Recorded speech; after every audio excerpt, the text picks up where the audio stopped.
Hola, ¿qué tal? Gracias por estar otra vez en este canal. Si estás aquí es porque te interesa la cronicidad y los cuidados paliativos. Sin más preámbulo, vamos a pasar a hablar del tema de hoy. Hoy vamos a hablar de la morfina y el fentanilo. Acompáñame hasta el final del vídeo y te daré un detalle más acerca de estos dos opioides. Soy Cristian Villavicencio, especialista en geriatría y experto en cuidados paliativos.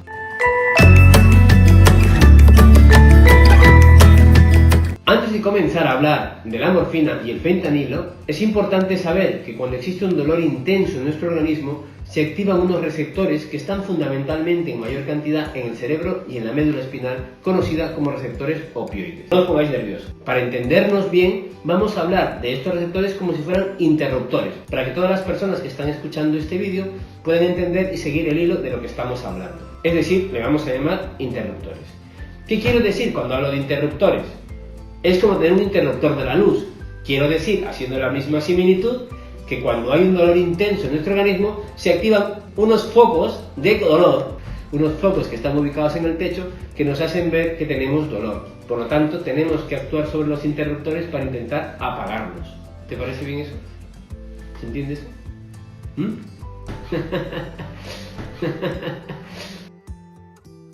Muy bien. ¿Qué tienen en común la morfina y el fentanilo? Que ambos actúan sobre estos interruptores conocidos como interruptores Mu. Mu, como hacen las vacas. Mu. Pasaremos a hablar ahora de la morfina. La morfina viene en diferentes presentaciones. Vienen ampollas para su aplicación endovenosa y subcutánea y además para su administración a nivel de vía oral vienen en soluciones acuosas y además en pastillas en diferentes dosis. Si hablamos del fentanilo, el fentanilo también viene en ampollas para su aplicación tanto endovenosa como subcutánea y además viene en una presentación muy conocida como el parche, una presentación transdérmica y sus diferentes presentaciones vía oral. Llámese la presentación transmucosa, un palito largo conocido como chupa-chup y además pastillas a nivel transmucoso y a nivel sublingual y una pequeña presentación también transmucosa que se pone aquí dentro de la boca. Un tercer tipo de presentación del fentanilo es intranasal, que aquí en España se comercializan o se comercializaban dos tipos de presentaciones. El fentanilo intranasal conocido como Instanil y el fentanilo intranasal conocido como Pecfen. ¿Cuál es la diferencia? En otro capítulo os explicaré la gran diferencia entre todos los fentanilos. Además hablaremos con mucho más detalle cómo usamos los diferentes fentanilos y las diferentes presentaciones. Muy bien, la morfina además dentro de las diferentes presentaciones tiene presentaciones de acción retardada que pueden durar en el paciente unas 12 horas, mientras que el fentanilo, los fármacos de liberación retardada suelen ser el parche transdérmico, que suele durar unas 72 horas aproximadamente y dependiendo del tipo de paciente pueden durar unas 48 horas. Ambos opioides se utilizan para el dolor oncológico y no oncológico. Si queréis podéis ir a este otro vídeo y ver los principales mitos de los opioides. Aparte de que estos opioides se pueden utilizar tanto para el dolor oncológico como no oncológico, tienen ciertas diferencias. Una de estas diferencias será fundamentalmente su metabolismo. Mientras que la morfina, su metabolismo es fundamentalmente renal, en el caso del fentanilo es fundamentalmente intestinal y hepático. Esto va a repercutir, ojo, en la práctica clínica cuando queremos ajustar los fármacos teniendo en cuenta el dolor que tiene el paciente. Muy bien, teniendo en cuenta estas diferentes presentaciones, tanto de la morfina como el fentanilo, hemos de tener en cuenta dos cosas con los fármacos de rescate o de acción rápida. ¿Qué quiero decir? Pasaremos a hablar de una diferencia fundamental tanto en la morfina como en el fentanilo. El fentanilo, ojo, escuchar bien, no os vayáis. El fentanilo es un fármaco lipofílico. Lipofílico, no os pongáis nerviosos. Os voy a explicar qué quiere decir lipofílico. Lipofílico quiere decir que tiene afinidad por las grasas, que le gustan las grasas. Y dejadme que os explique un momento. Imaginaros una célula, imaginaros una habitación cerrada, sin ninguna puerta, con 4 paredes, que está en medio del agua. Esas paredes están formadas por grasa. ¿Qué quiero decir? Que el fentanilo es una sustancia que cuando va a llegar hacia la pared va a tener mucha afinidad con la grasa y va a atravesar rápidamente esa pared y va a entrar a la célula.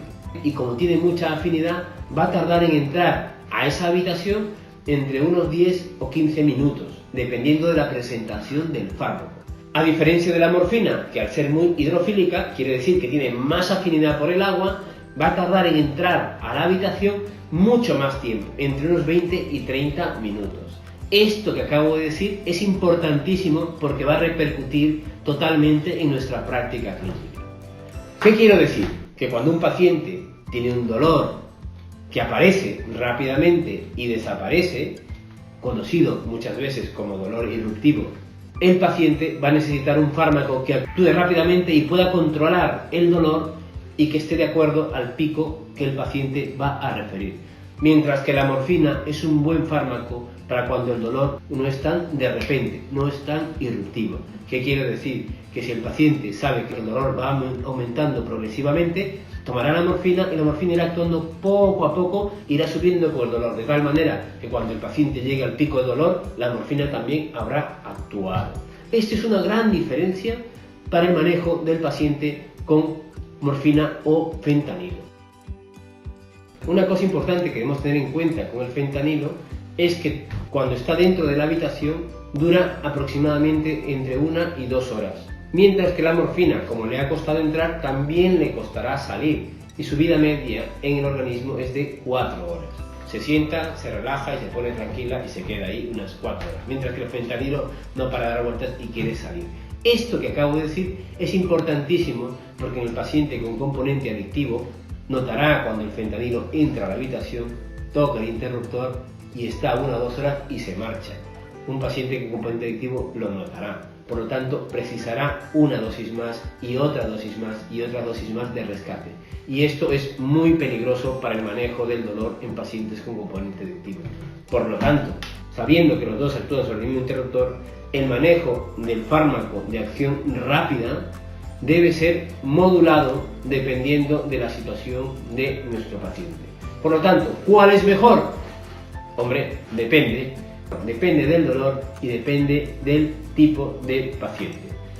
Ambos fármacos son muy positivos y pueden controlar los diferentes tipos de dolor, pero fundamentalmente ha de adecuarse la intervención a cada paciente y a cada situación.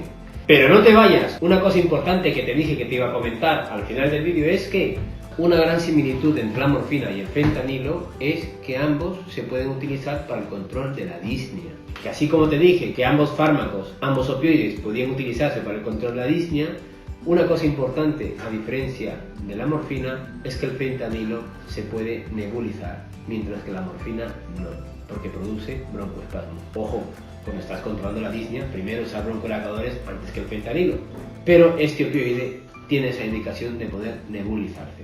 Si te ha gustado este vídeo, dale like y compártelo para que otros se puedan beneficiar de la información que vamos brindando. Si no te has suscrito, este es el momento de suscribirte. Si estás interesado en la cronicidad y en los cuidados paliativos. Soy Cristian Villavicencio, especialista en geriatría y experto en cuidados paliativos. Nos vemos en el siguiente capítulo.